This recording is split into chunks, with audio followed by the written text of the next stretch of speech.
Greetings, Mindcrafters, and welcome to another episode, another Mindcraft episode. I'm Dr. Kimberly Quinn, and today we're going to talk about how to win from within. Yeah, right behind me is this lovely beaver pond. The birds are chirping wildly, and we're going to talk about winning from within, how to win from within. So we're really talking about authenticity. And there goes Giovanni. He's also very authentic. And, it sounds cliche and, things that people are talking about, be your authentic self. This is real. This is so real. And the other thing is people are often, looking for it out here. And that's not where to find it. And I realize that people often say this, oh, everything you already need is inside you. The thing is, this is true. And also authenticity, the authentic self, is already there. And authenticity, authentic confidence is the single biggest attractor between men and women, men and men, women and women, anybody anywhere in between kind of thing. It's also true for getting that job, the promotion, getting into school, being successful, however you choose to define that in life, and also with our levels of happiness and life satisfaction. And here's the thing, is that it is actually much easier than people make it out to be. And it can sound hard, and there are times when it can be hard because we have to often do some work on ourselves, but it comes down to sort of getting back something that sadly often leaves us so early on. And what I'm talking about is original worthiness. Because think about it, we're all born into this world. We kind of pop out of mom's womb, and probably a visual most of us don't want, but it's true. And, that baby is born feeling very okay and very enough. And that's just how it is, right? I mean, think about it. You don't see, 2-year-olds don't walk around, kind of standing in front of the mirror saying, shouldn't have had that ice cream. Boy, my diaper's gotten tight. I don't think so. Toddlers walk around, trying to grab another ice cream, and they're just happy and they know that they're enough. And the other thing is, oh, yes, I just thought of a story. I was on the beach on Lake Champlain with our youngest daughter a few years back. It's also in my TED Talk, actually, but it was a very good story and very true. And it was not like a super beach day. We just kind of went to read and hang out and just relax.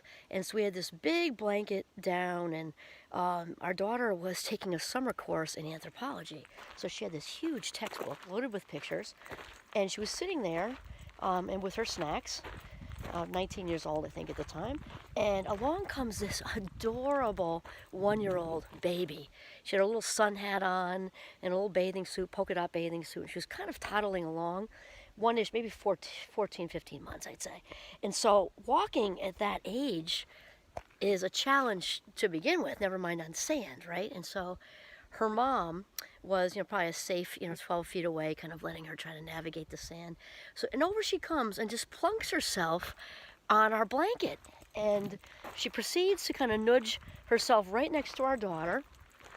My daughter was just completely taken with her. And she started to flip the pages of the anthropology book, seemingly interested in the very colorful tribes of, I think it was New Guinea. And just adorable. And then she notices our daughter's bag of goldfish crackers that were right there. And then proceeded to sort of, dip her very pudgy, very sandy, adorable little fist into the goldfish crackers. And this was great. And out they came, sand and goldfish and everything. She gave us this big, primarily toothless smile. I think she had maybe 2 or 4. And just looked at us with this huge smile, and her mom was just smiling behind her. And I've taken this story with me because I remember thinking at the time, even not knowing I was going to do a TED Talk, whatever, then I just instinctively felt I'm going to use this someday. And here we go, I'm using it again, because that little 1-ish-year-old baby has what the rest of us spend the rest of our lives trying to get back. She innately knew that she would be welcomed, loved, cherished, could help herself to goldfish crackers, could help herself to a college anthropology book. There was no doubt in her mind, no wavering, not even a fraction of a doubt that she would be accepted and wanted and cherished. I love that word, cherish.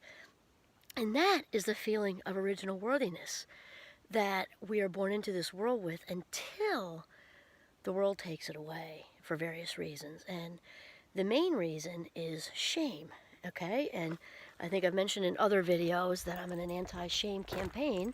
And it's important to clarify what shame is, because sometimes people think they know what shame is, but they often get it confused with guilt. And so and that's not healthy either, although at least guilt has a job, whereas shame doesn't. So the main difference between guilt and shame is with guilt, the message is, I made a mistake, right? Because guilt has the job of keeping us in line, kind of keeping us from starting vicious rumors or punching somebody in the schnozy or, doing bad things. And we often do things without meaning to, as we all know. And if there's some guilt there, we can be pushed to make changes, apologize, things like that. And so that's the role of guilt, which is still not healthy when it's hung on to for very long, because that can become toxic also. It's important to forgive and let go, meaning moving forward. There'll be one on that coming soon. Shame is different though. So guilt says, I made a mistake, whereas shame says, I am the mistake. And it's huge and different, because this is the most, in my opinion, the most toxic human emotion that can be felt by someone. Because this is the feeling of being flawed and defective, damaged goods. And this is the killer that gets in the way of our authentic self. And when we have all this shame going on, and there are other reasons this can happen, but shame is definitely the biggie, in my opinion, we start to kind of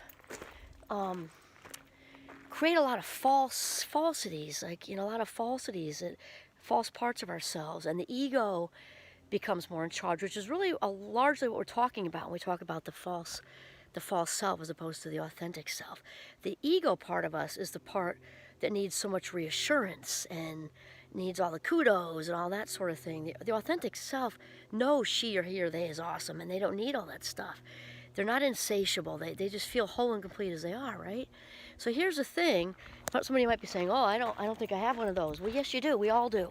And the thing is, the authentic self is in there. The thing is that she kind of operates on invitation. She's very polite, respectful, all about voice and choice. And so she gets pushed in the back seat by the world, by shame, by people saying, very unkind things to us, by the media supporting a lot of this stuff. Maybe it's body image, who knows what it is. But she gets kind of pushed into the back seat, though she is still there. And she sort of very politely and respectfully waits for the invitation to move back into the driver's seat. And I would say, sadly, many of us are being driven around by the false or ego self much of the time, because this is, why, and obviously these situations are all way more complicated than this, but codependency, and somebody continues to date jerks over and over. They break up with one, and there's one shows up at the door just wearing a different outfit. By the way, I still have these allergies, so that's why I breathe a little weird. Not going to keep me from the woods, though, that's for sure. And so there's all these different ways to be codependent, the rescuer, the people pleaser, all these different things. And maybe not having the confidence to do whatever in school, with relationships, with not getting the promotion. And the thing is, this original worthiness thing is huge. So the idea of win from within is really, it's like how am I trying to say? Archaeological dig for that authentic self to, get her or him or them back into the driver's seat. It's already in there. They're in there. But to kind of get in a place where you're sliding back into the driver's seat with who you really are, because when the authentic self returns to power, there is nothing like it. There's far less apologizing, because you only apologize when you actually really made a mistake, instead of, approve of me, like me, approve of me. Did I sound okay? Was that all right? Was that okay? Was that all right? Exhausting. So the authentic self, there's a lot less apologizing. And when the authentic self is in power, you're being your best self, which means you're living your best life. And obviously it doesn't mean we all have a bad day here and there.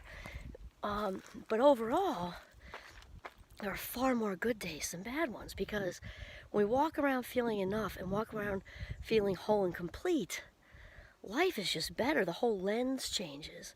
And so this often takes, doing a little bit of work and, kind of like I said, an archaeological dig to find out really what happened there. Who maybe some of the key players are, what was said. And it does not mean to blame.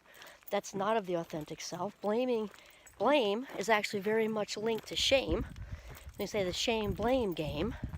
We can acknowledge, it doesn't mean somebody didn't really do whatever, it wasn't all legit, that's fine. But it's more important to acknowledge that whatever it was, how it made us feel, and work through that and let it go. And by the way, this does not take the place of talk therapy, for sure. And another thing that can really work is something called fake it till you make it. We say that in psychology, and I believe it's used in the 12-step programs too, or at least it was.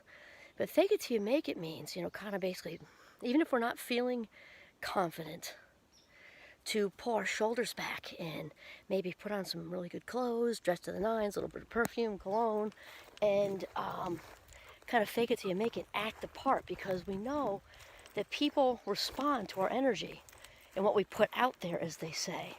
We hear a lot about energy, it's, ooh, so touchy-feely, so new agey.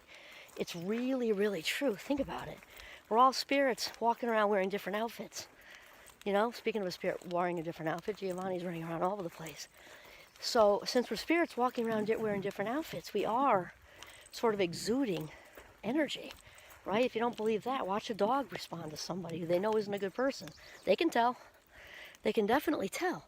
And so the point is, the winning from within, it's kind of like, until we get that feeling of original worthiness back, which means really believing in your own value and knowing your own value, you're going to be out of alignment, as I like to say in Mindcraft. And in addition to becoming the boss of your brain, one of the other main things we do in Mindcraft is we talk a lot about alignment, and that's having the insides be in sync with the outsides. And the getting back that feeling of original worthiness is key, because without knowing our own value, not much is going to go well, honestly. And it's a process. It's a process. But as far as relationships, parenting, job, school, just life satisfaction, all of it is really to dig deep and realize that you are enough all by yourself, and that you don't need to be a human doing. That was one that was for me for a long time. And one of my wonderful friends and mentors, who I've quoted a bunch of times, Dr. Dave, said that to me decades ago. He said, do you ever stop to think why you have to run around doing all these good things? I mean, it's good to be a good person. We're not saying that. Though if it's where you're getting your self-esteem from, your self-worth from, that's about something else. That was like literally 30 years ago. I thought about that. You're right. This is emotional running. And sometimes people who are really, you can emotional run in different ways. And it's good to do good things for people. I'm a fan, right? Pay it forward is my license plate, actually. But it's all about the intention. And so if you're running yourself into the ground, people pleasing, then that's coming from a codependency place, an ego place. And so you don't want to be human doing. You want to be human being, and continuing to do all those good things only for the right reasons, because you're authentically giving. And we talked about that a little bit earlier, because there's mindful giving and mindless giving. And one has us feeling great, energized. That would be mindful giving. Whereas mindless giving has us feeling depleted, because that's coming from a place of ego, looking for approval. And I see so many put together grown-ups out there still playing this game, and it's exhausting. It's just exhausting. And so really, we're talking about our authentic self, getting that feeling of original worthiness back. We're talking about bringing the approval meter back on the inside, because it only matters what you think of you, what I think of me. It doesn't matter that people close to us in our lives. Doesn't mean we just disregard their opinions of things. But it means it means, though, as far as our feeling of enough and complete, we're the only ones that matter. And we're not looking for perfection. That is a bad, bad word. I didn't even allow it in the house when our kids were growing up. They had to say 99% excellent, or some other way of saying that.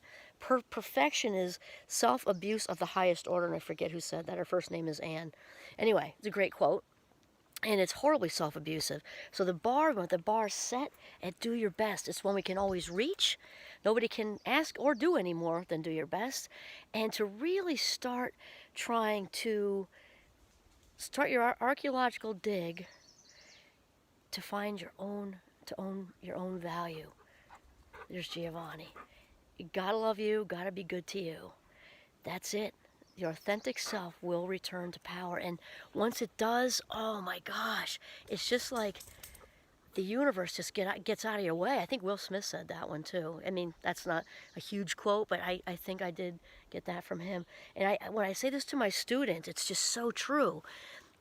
Your authentic self is just like get out of the way, but it's in a good way. It's like a pushy way. It's just, and once you get that back, I can't even explain what a charge it is.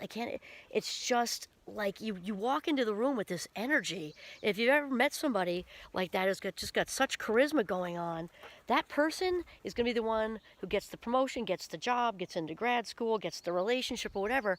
In the job thing, they will get that over somebody with a even a bigger knowledge base probably, because if somebody's kind of leaking low self-esteem energy, low self-image energy, inauthentic energy, they're probably not going to get the job. The person with the authentic self in the driver's seat is going to get the job. And I think, no, I know what I was saying, squirrel, okay.